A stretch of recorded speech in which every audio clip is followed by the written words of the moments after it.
On Wednesday, County Executive Marc Elrich announced a climate action plan, which he described as one of the most ambitious in the nation. Among the recommendations are reduced emissions in the energy, building, and transportation sectors, address residual emissions and carbon sequestration, reduce climate risks, identify ways to pay for climate action, enhance climate governance, engage the community as partners in climate action, and create a center for racial equity and social justice. Mark, it shouldn't be a surprise that a progressive leader, as County Executive Marc Elrich is, and the majority of the County Council are, that this plan was adopted to address the existential threat that climate change poses. Nonetheless, the announcement seems long on platitudes and deficient on specifics. What's your perspective? Well, I think it's really important to be sort of honest and candid about what the consequences of these policy trade-offs are. The difference in electric prices between those jurisdictions that have gone down high levels of renewable requirements and those that haven't typically is about $1,000 per year per household. And again, it makes sense if you go through all the numbers on that. And what's frequently frustrating about it is the lack of candor, the fact that this will affect people in their wallets and it'll hit them with higher costs. Well, not only affect people with higher costs, but also with some inconveniences. I mean, we're talking about expanding bike and pedestrian lanes. And for example, the other day the county executive had a photo opportunity out here on Woodglen Avenue, which is right by my office. Now, they've got bike lanes that extend into the middle of the roadway. And I know that, transportation is impacted by that, and maybe one bike an hour goes down that bike lane.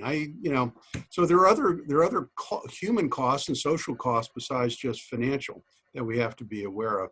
But Ron, it's been almost 15 years since Al Gore published his doomsday environmental prophecy, An Inconvenient Truth. And a climate denier, and I admit I am a skeptic, might say that the world hasn't gone to hell in a handbasket. So does climate change really possess or pose the existential threat that progressives profess? Yeah, I beg to differ on whether or not we've gone to hell in a handbasket. At least given the past 4 years, there have been certainly signs that we're on a somewhat wayward path. But I think the reality is clear to everyone.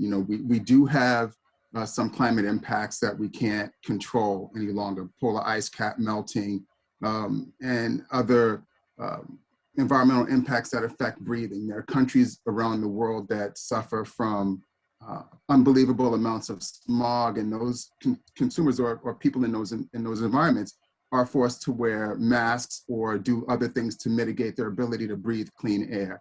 We've already seen how Americans respond to an ask to wear masks for health reasons. So I think the next best effort for us would be to do what we can to reduce health impacts that I think are not discussed often enough, but are a major consideration.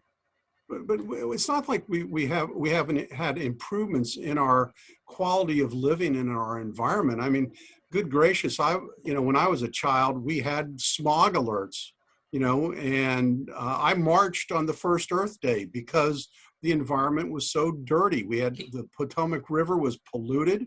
I mean, we certainly had a cause for concern. The question is, when we talk about incremental costs that are going to affect everybody in Montgomery County, we can't solve the problems in the third world because they have bad air.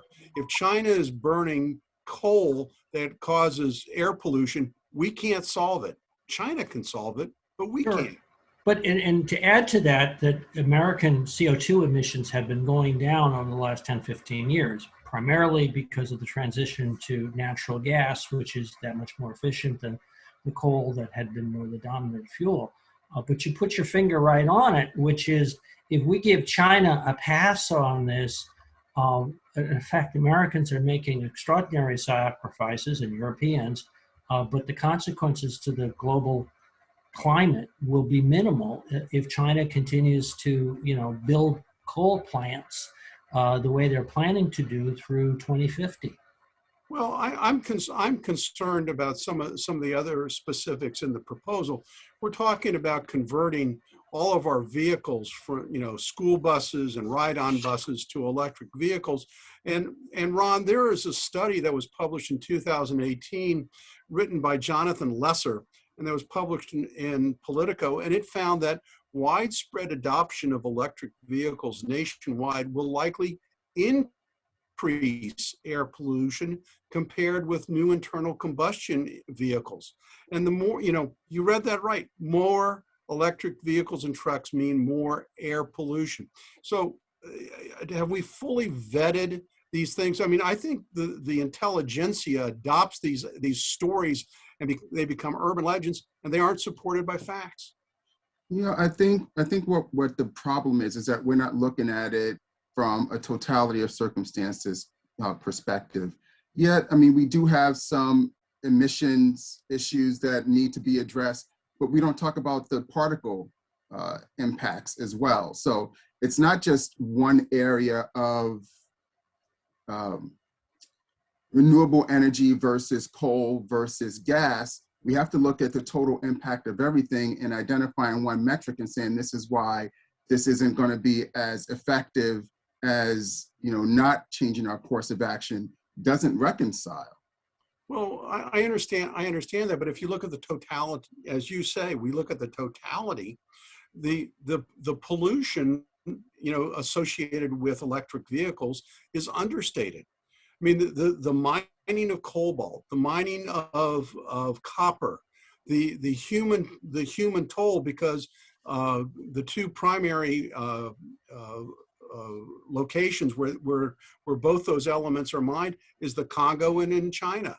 There are human costs to that, as well as the disposal costs. These cobalt batteries are almost as bad as nuclear waste, and trying to dispose of them. So I think we're glossing over some of the threat, as well as, while we're looking for a solution.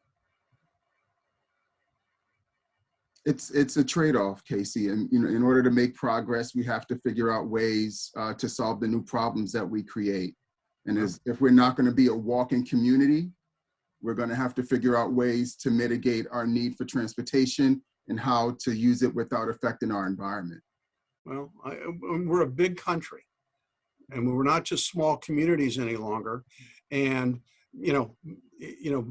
back you're not riding your horse 10 miles to go to the country store. So I mean, we need realistic solutions, not pie in the sky solutions.